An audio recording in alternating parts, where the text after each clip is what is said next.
Hi అందరికీ. ఈరోజు మనం బిస్కాఫ్ చీజ్ కేక్ చేసుకుంటున్నాము. సో దానికి కావాల్సిన ingredients condensed milk, Biscoff biscuits, నెయ్యి and cream cheese. Biscuits and cream cheese దీనికి చాలా ఇంపార్టెంట్. సో ఫస్ట్ మనం ఈ బిస్కెట్స్ అన్నీ పౌడర్ చేసుకోవాలి. మాకు పెద్ద మిక్సీ జార్ దొరకలేదు ఇంట్లో, సో చిన్న దాంట్లో చేసుకున్నాం.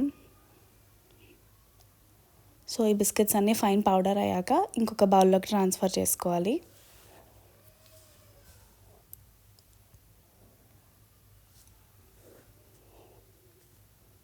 అండ్ దెన్ మనం దేంట్లో అయితే చీజ్ కేక్ చేసుకుంటున్నామో దానిలోకి కొంచెం మిక్స్చర్ ఈ పౌడర్ కొంచెం యాడ్ చేసుకొని దానిలో నెయ్యి మిక్స్ చేసుకోవాలి. ఒక 3 to 4 స్పూన్స్ ఇస్ ఇనఫ్.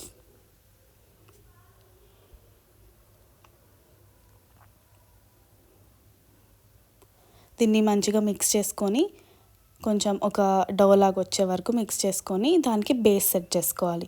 మంచిగా ఇట్లా ఫ్లాట్ లేయర్ లాగా చేసుకోవాలి. ఇది బాటమ్ బేస్ మనకి. తర్వాత మనం క్రీమ్ చీజ్ తీసుకుందాం. అదే మిక్సీ జార్లో వేసుకోవచ్చు. Cream cheese and condensed milk mix చేసి మనకి పేస్ట్ రావాలి, థిక్ పేస్ట్ రావాలి. మరి లిక్విడ్ అవ్వకూడదు, థిక్ పేస్ట్ రావాలి. స్వీట్నెస్ ఏమో మీకు కావాల్సినంత వేసుకోవచ్చు. దీంట్లో షుగర్స్ అవేం యాడ్ చేయము, ఓన్లీ కండెన్స్డ్ మిల్క్ యాడ్ చేస్తాం అంతే.